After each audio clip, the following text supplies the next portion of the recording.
with me lying in bed, only I wasn't seeing things from my own eyes.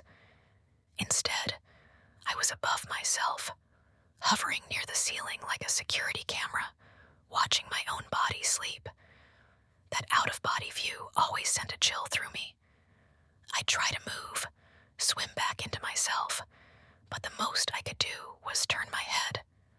I was half lucid, fully aware I was dreaming, but it didn't make the fear any easier to bear. Then I'd start noticing things. First, it was the digital clock on my nightstand. It would be counting backward, always. Once I noticed that, more strange details would emerge. Childish crayon drawings taped haphazardly around the room. They all showed the same image. A row of people holding hands, smiling. One smaller figure, me, I think, stood in the middle. Behind them was a house with a blue roof. I wasn't the kind of kid who drew, and I had no memory of ever creating those. Then there was my old toy train, one I had lost years earlier. In every dream, it would be sitting in a new spot on the floor. That's when I'd feel it, the urge to look at the window. And every time, right on cue, he'd be there. A man, just inches from the glass, staring at me. He had short gray hair and a scar, just a single cut, on his left temple. I never got a clear view of his face, but I never forgot the way he clawed at the window, like he was trying to open it from the outside. That's when I would always wake up, heart racing, sometimes screaming, sometimes frozen. I checked the window every time, sometimes immediately. Sometimes I was too scared to move, but I always checked. There was never anything there. No marks, no prints, nothing. After the fourth time, I finally told my parents. My mom said recurring dreams were common for kids. My dad added that they were always close by if I got scared. I nodded, said I felt better, but I didn't. Not really. Still, my dad took me outside to check. We walked around the house together. No signs of anything. No footprints. No smudges. No reason to be afraid. But I kept having the dream. Then suddenly, it stopped. For nearly 6 months, nothing. I let myself believe it was over. Life moved on. The dreams faded the way childhood fears often do. Until one night, they came back. Same view from the ceiling. Same drawings. Same train. Same countdown clock. But something was off this time.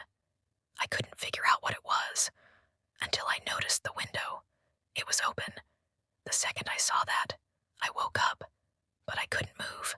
Complete sleep paralysis. My brain was screaming at me to get up, to run, to check the window. I couldn't move a muscle. And the worst part, I felt cold, ice cold, as if air was pouring through an open window. Those 5 minutes were pure terror. I was convinced he was in the room, just out of sight. When I could finally move, I scrambled to the window, locked, secure. But that didn't help. I didn't sleep the rest of the night. From then on, I tried to prepare myself. Every night before bed, I thought about the dream, studied it, braced myself. Somehow, it worked. When I had the dream again, I wasn't as scared. Eventually, I stopped even checking the window afterward. Still, something about it wouldn't leave me. I brought it up to my parents again. This time, they listened. I described the dream in more detail, including the man. When I mentioned the cut on his head, something changed in their expressions. My dad interrupted me, asked if I was sure about the scar. I told him I was. He glanced at my mom, and they shared a silent look. I asked what was going on. They told me it was nothing, but I could tell it wasn't. A few days later, they sat me down. Apparently, when I was very young, too young to remember, a man named Brian used to watch me. A close friend of my dad's from college. They called him Uncle Brian. He was around a lot when I was a a baby. But something happened. My dad wouldn't tell me what, only that there had been a falling out, a bad one. He forbade Brian from ever coming near our family again, especially me. The only other detail they shared: Brian had a scar on his forehead from a car accident years before I was born. They didn't say it, but I knew what they were thinking.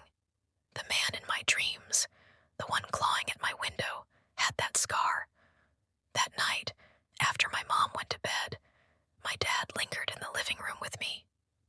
He told me he thought that dreams were my brain's way of processing something buried deep, something from when I was too young to understand.